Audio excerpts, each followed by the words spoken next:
You're listening to Later with Mo Kelly on demand from KFI AM 640. You might have heard Steve Gregory's report about the pending litigation against Sean P. Diddy Combs. He left out one important fact. He left out the part where I have been trying to tell you, Tawala's been trying to tell you that this was going to happen, that more people were going to be coming forward. And now more than 100 victims or alleged victims have come forward, kind of just validating what we said, that there were other people that are out there who are going to now tell their stories. And then, of course, the judicial system will decide whether those claims have merit. But we were trying to tell you this was what was going to happen next. And whether Sean P. Diddy Combs, whether he was innocent of everything, he would have to be innocent of everything, every single claim, every portion of every claim for him to actually be innocent. Disturbing new allegations of sexual misconduct against Sean Diddy Combs, some of them involving children as young as 9 years old. 9 years old. We tried to tell you that this was not about just freak-offs. This was not about sex parties in after a concert or something at Diddy's mansion. It was something much more sinister, all the way criminal. Disturbing new allegations of sexual misconduct against Sean Diddy Combs, some of them involving children as young as 9 years old. A Houston attorney representing 120 accusers says he expects lawsuits will be filed within the next month. Tony Busby described the victims as 60 males and 60 females, including 25 who were minors at the time of the alleged misconduct. The attorney alleges the music mogul sexually abused a 9-year-old boy at an audition at a Combs Bad Boy Records in New York City. Busby says a 15-year-old girl was drugged at a party and in front of Combs was raped by other individuals. An attorney for Combs calls the allegations meritless and says the rapper denies any claims that he sexually abused anyone, including minors. Tried to tell you, Tony Busby, as referenced in that story, had this to say. The biggest secret in the entertainment industry that really wasn't a secret at all has finally been revealed to the world. The wall of silence has now been broken and victims are coming forward. Our team has had at this point more than 3,285 individuals contact us with people claiming to have been victimized by Sean Combs. After vetting, we now represent 120 individuals who intend to bring civil claims in civil court against Sean Diddy Combs.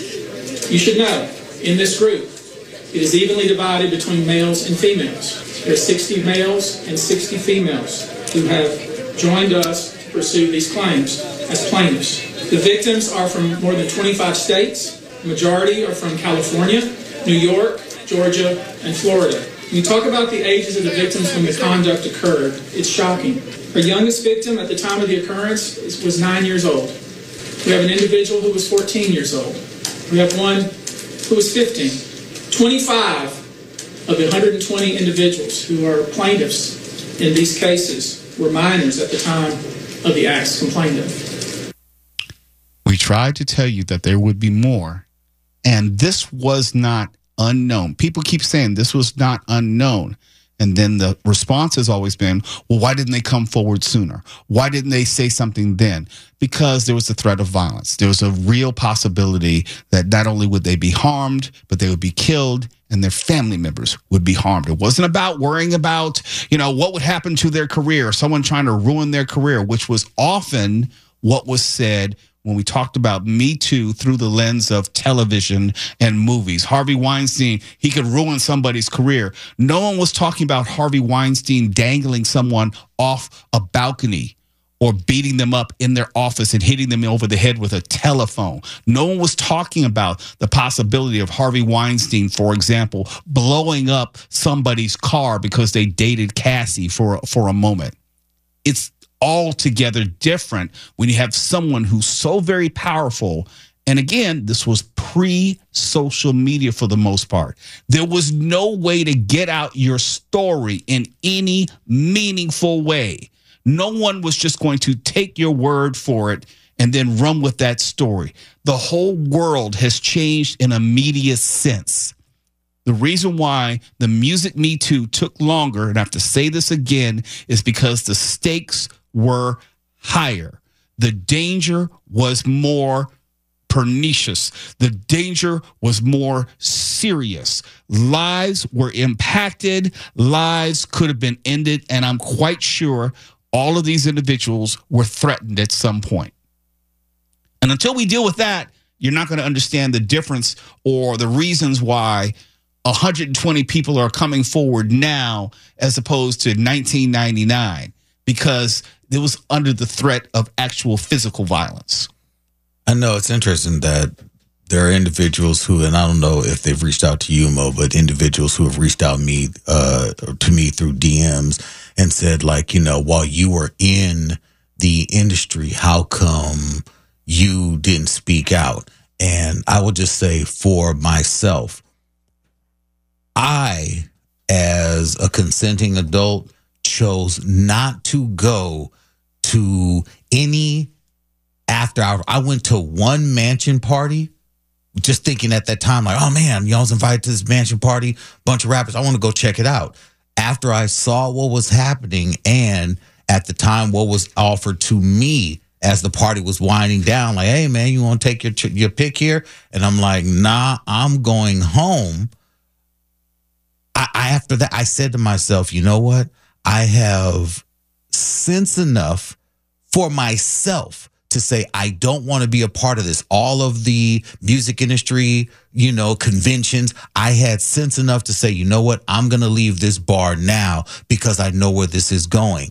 But the lure and the attraction of the music industry this lots of times, this is the victims are individuals who want to be a part of and are looking at these big heavyweight music moguls and entertainers, singers, rappers, producers, and the like as being a way for them to become famous, and they're willing to do whatever it takes. And unfortunately, that's the lure and the draw of being in entertainment. And what happens is they are victimized to a point that they could not even understand what was happening at the time. And this is what happens when just imagine you're 9 years old and you are, this is all alleged, but at 9 years old, just imagine going and meeting a music icon only to be sexually assaulted. And how do you process being sexually assaulted at 9 years old? How do you communicate that to someone, an adult, that X, Y, or Z happened to you? And a common story that I would hear is you have someone, let's say, who's 19, 20 years old, of age, an adult, and they meet someone the power of Puff Daddy at the time, or P. Diddy, someone who can make or break your career. It's like you want to be in that person's presence. You want to. It's like Puffy's taking interest in me. He wants me to come hang out with him at his party, at his house. And then all of a sudden, it's not what you thought it was going to be. And then all of a sudden, and I do mean all of a sudden, you realize that you've been drugged and things have happened to you. But who do you tell who's going to believe you? Now, to answer your question, Twelve, I keep trying to remind people, I did what I could where I was.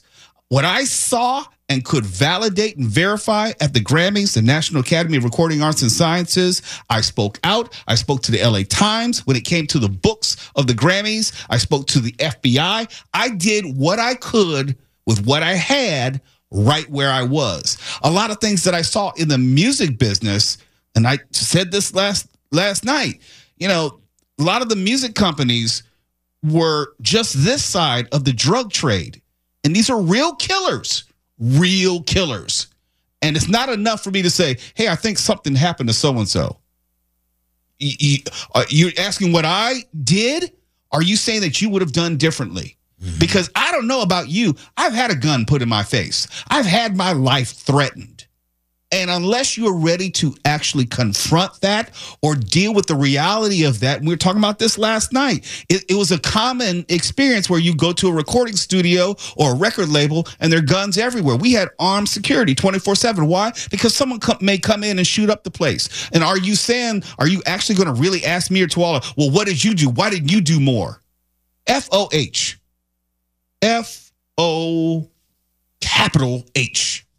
I remember all of the condemnation I received when my station was leading the charge in trying to bring light to the charges that were levied against R. Kelly at the time. And at this time, these were just allegations. There were no actual charges, just allegations of what had happened, and us having individuals on the air, our afternoon drive personality, myself, making a decision to back off of the music. These were things that at the time they said, you are literally throwing your career away for taking this stance on not supporting R. Kelly at the height of his career. Because this is when he was I Can Fly R. Kelly. I remember I had a column with EURweb.com, and I was one of the lone voices who wrote and spoke out against R. Kelly in his first child pornography case. And I caught a lot of hell. It's like, how dare you? She was of age. She knew what she was doing. Victim blaming when it was not. This was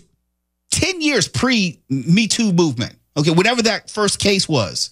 And I was one of the lone voices condemning him. The articles are still out there. And I caught hell for it. And so I really bristle when people say, why didn't you do more? No, I was the one doing more. You were one of the people who either weren't paying attention or didn't believe us and them when we were trying to let you know this was going on. I have the receipts to prove it. So anyone wants to ask me what I didn't do more, you obviously weren't paying attention. So let me just say one more time, FOH. All y'all, FOH. Go ahead, Mark. Ask me what that means. I have some ideas. I have the concepts of an idea.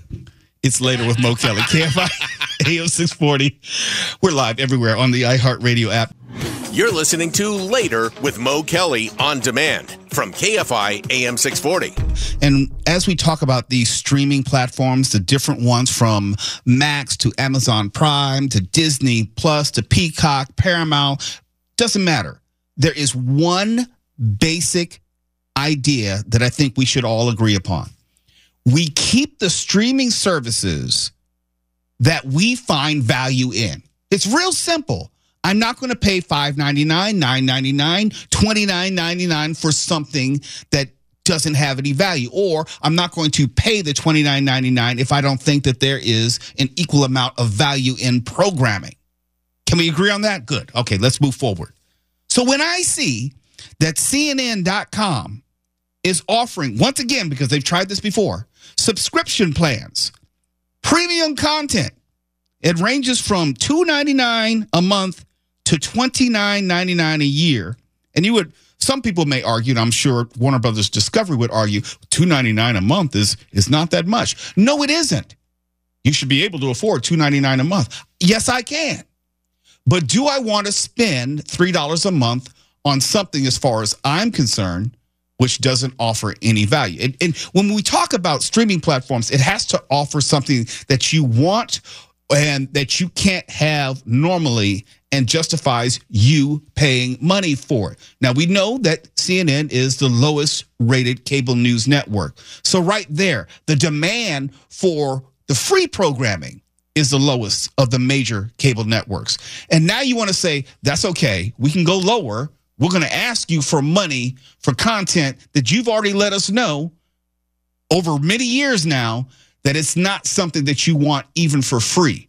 We're going to ask you for money for something that you don't even want to see consistently for free. This is what CNN had to say, quote, "The hope is that these are our first very early steps to building a direct-to-consumer business." And that's Alex McCallum, Executive Vice President of Digital Products and Services for CNN Worldwide. "We want this to be a very robust business line that complements the affiliate revenue we have and our advertising revenue. To be fair," and I say this as someone who's done at least 100 CNN hits, no exaggeration. So I kind of know how it goes on behind the scenes to some level.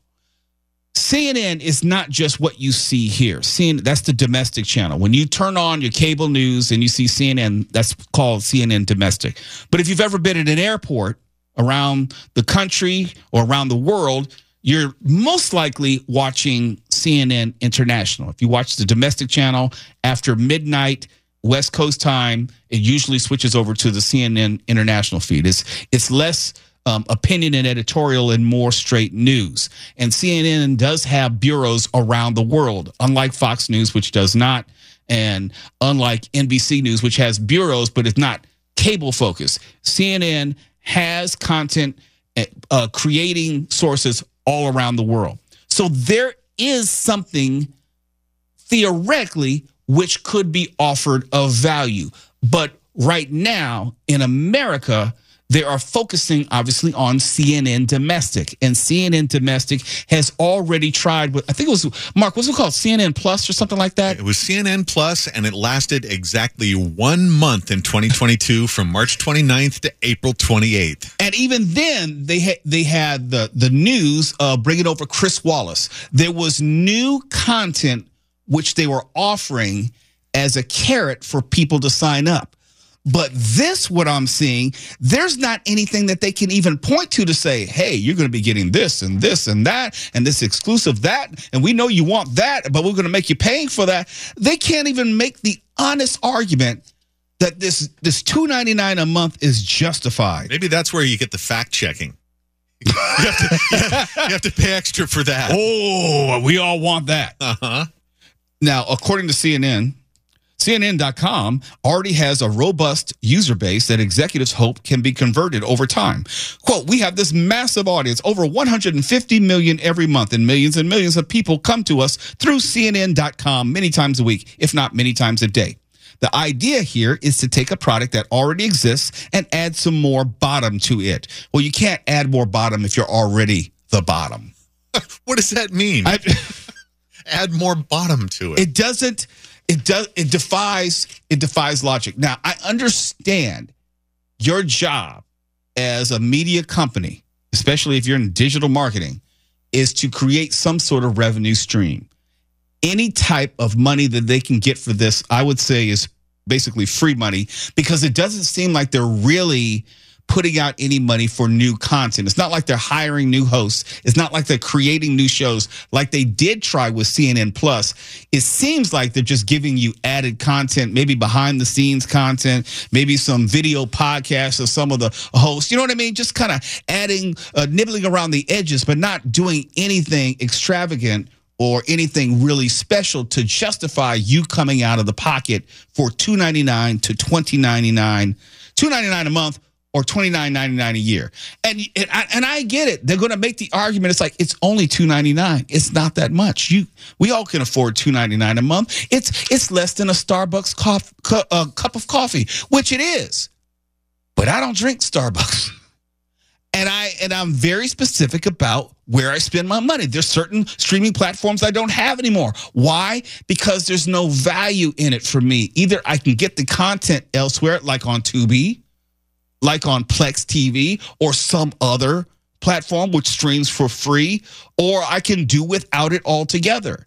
And unless CNN can demonstrate that there's a demand, I'll put it in other terms. Fox News, even though it's the #1 rated cable news network by a lot for a long time, Fox Nation has never taken off. And that had different hosts. It had added programming, but people were not interested in that extra monetary layout for Fox-esque sounding content, which was inferior to the main channel. Fox Nation was not special, and it has not done well. I don't know if it's even still around anymore, that platform. I have to look it up. But if Fox Nation can't do it, why in the hell would CNN Plus, the second go-round, be anything? They really bet a lot on people being lured by the charisma and magnetism of Chris Wallace to CNN Plus. Didn't they? He was supposed to be basically the anchor for the whole platform. Yeah, I don't have any problem with him, but I sure wouldn't roll the dice on him to that degree. And since that was unsuccessful, and I would not blame Chris Wallace, I believe the whole rollout was flawed and faulty. Because I thought originally he was supposed to be on the broadcast network, and all of a sudden he ended up on the digital platform. But if that didn't work, why would this work? And I know you have to generate revenue somehow, some way, but this seems like a failed proposition out the gate. If you're going to announce this, at least announce it with something that people might be interested in. It can't even tell me anything that I'm getting, which is supposed to be over and above, better than, newfangled, anything connected to it. There's nothing new, except you'll be able to get all of CNN's regularly scheduled content on the streaming site plus some added extras. Okay, you know what? Thank you for the offer, but I'll pass. And I think most people will pass.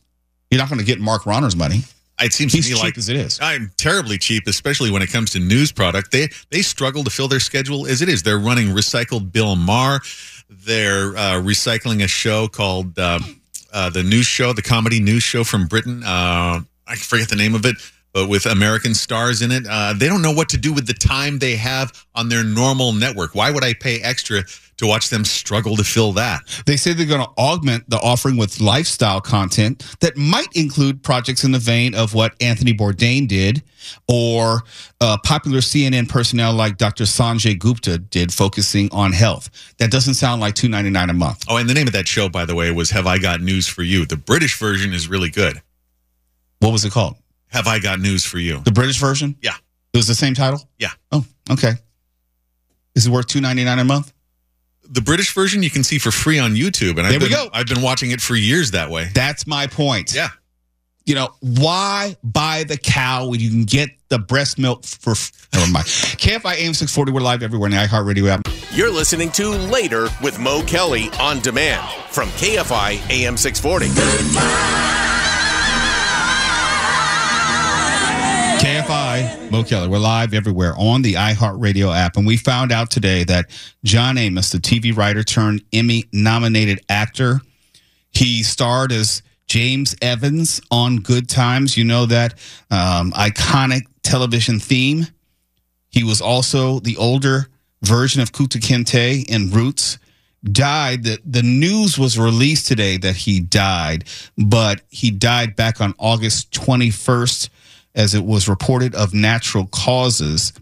And growing up, John Amos and my father were almost about the exact same age. And he was, and my father were very similar. The on-screen persona of James Evans, the father, and my father were about exactly the same.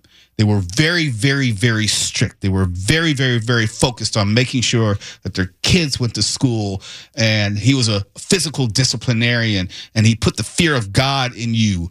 It was almost like an exact match. And to meet him later in life, John Amos, that is, he was the nicest guy. He was the warmest person that you would ever want to meet.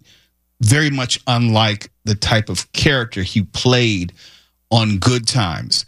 But for many people, before there was Bill Cosby, especially in African-American families, John Amos was America's dad. He was that archetype of a father who would do anything and everything to care for his family. And although I had all sorts of problems with the imagery and some of the messages and the character development of the Good Times characters, as far as the stereotypes, there were some things that I think you could draw upon, as John Amos's James Evans was one of the stronger characters ever written in television, even though it was kind of a caricature on some level. But John Amos was an actor who back then was breaking down barriers. Some people were introduced to him through the Mary Tyler Moore Show. Maybe we were introduced to him, obviously, through Good Times, which was a spinoff of Maude. But he was a very versatile actor. And when I was working in my last job in radio, I had a chance to book him a few times, and he would come in and talk to me. He was wonderful to be around. And depending on how old you are, you may not remember what a different time in America it was in the 1970s.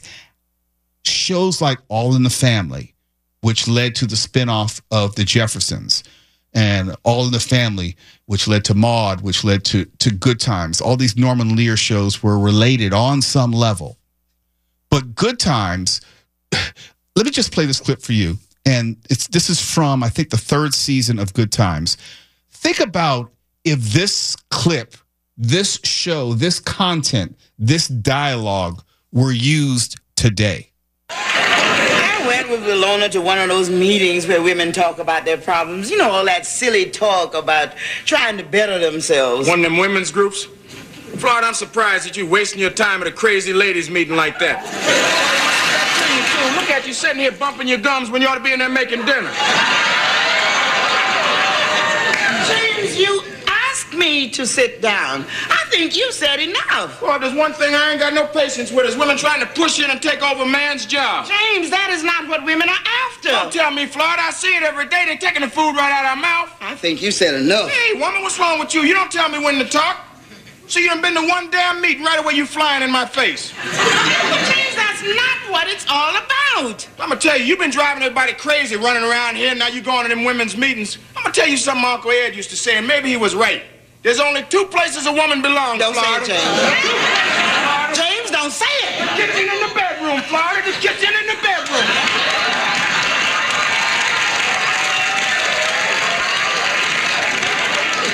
You gonna say something? I said, ain't you gonna say something, huh?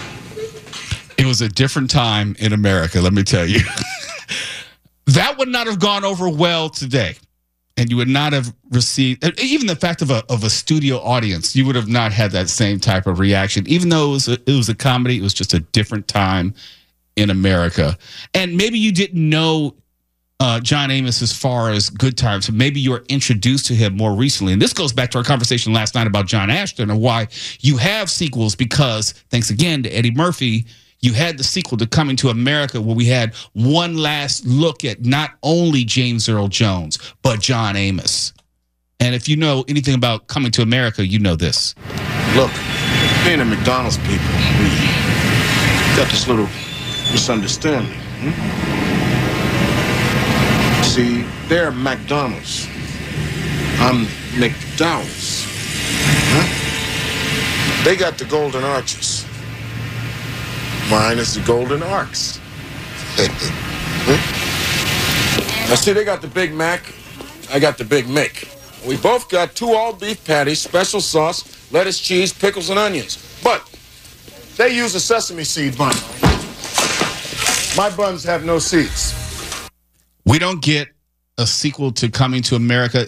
I think if we don't get that sequel, we're probably having a different conversation tonight, saying, hey, all that time they're talking about doing a sequel, they missed their opportunity. We've lost James Earl Jones. We've lost John Amos. Madge Sinclair, who played Akeem's mother, is no longer here. You know, all those opportunities would have been gone, and we would have never seen an update of those characters. Now, was it great? It wasn't great. It was more nostalgia than anything. But for me, it was enough. It didn't need to be a theatrical release, but I got to see Cleo McDowell, John Amos's character, one last time.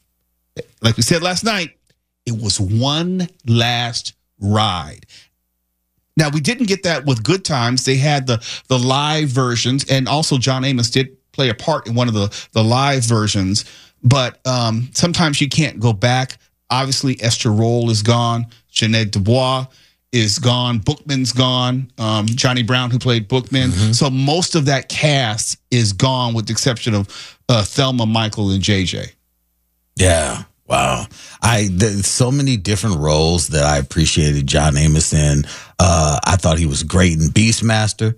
I thought he was great in Die Hard 2. I did not know he still had the action chops in him, because he's a former pro football player. Yeah, and he was showing it in Die Hard 2. Of course, Mr. McDowell is an all-time great, and so much of his career has influenced and impacted my life as far as entertainment. And growing up watching Good Times, it was always that right there is what a father should be, as far as keeping his children in check in a community where that is full of all types of struggle and strife, gangs and all that. I said to myself, that right there is how you do it. That was my take. My favorite episode is when he took on Mad Dog, who shot JJ. Yeah. He showed no fears. Like, look, I'm going to protect my family at all costs. And despite the stereotypes, there were moments where you could see there were lessons to be gained. Yeah. And if that's the enduring legacy of John Amos as an actor, then I'm satisfied. He gave us so much. And there was controversy surrounding the end of his life. There was a question of whether there was elder abuse There were allegations made by his daughter against his son, Casey Amos. And if you've ever seen a picture of Casey Amos, he looks exactly like John Amos. Exactly. So there's no denying the relationship there. That will come out. There's a question of why it took more than a month for this information to be released to the public. But we'll find out soon enough. But we needed to make sure that we gave John Amos his due, as we did with John Ashton and also James Earl Jones and Chris Christopherson. It's been one hell of a month. Let me tell you that. One hell of a month. This is feeling like 2016 all over again. Yes, sir.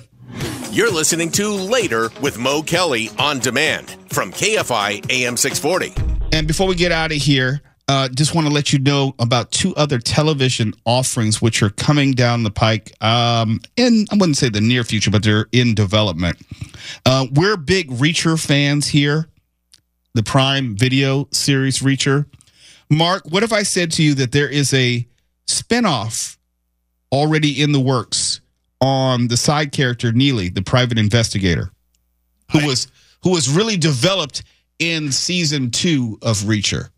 Oh, that's the woman who was in the Inhumans show. Yes. Yeah, I'd watch that. I'd watch it too. Yeah. But with a caveat, I still would want a cameo from one of the two of the team, at least.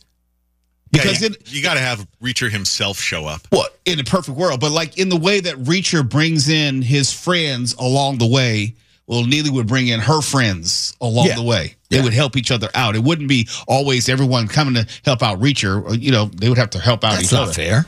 Yeah, I doubt they would do that. I know he was the leader of the team, but still, you would think that they'd be able to call on each other. But it's a series that I'd want to see. Absolutely. I'm looking forward to that one because that to me is a character that deserves their own series. And I think that the actress established herself as having a solid enough leading woman quality for a show. She's got the action chops. Her action is realistic. I mean, she took some serious ass whippings, but the fight choreography for her was good. So it's not going to be a bunch of her flipping, Reacher-sized dudes through windows. We're not going to see that. She's brilliant with how she operates. But they also developed her character enough. You got enough of her backstory. You knew about her I think it was her father that she was caring for. You knew more about her that you'd want to know more, as opposed to, let's just give him a spinoff where it's like, okay, then you have to start from square one where you don't know anything about him, and then you have to do everything as expository, where you don't have to do that. You've already told enough about the character where you have a sense of their world and where they came from and how she ended up in Reacher's unit. Yeah. I was wrong. The actress I was thinking of was Serinda Swan. No, she's gorgeous though. The actress who played Neely is Maria Sten. She's Serinda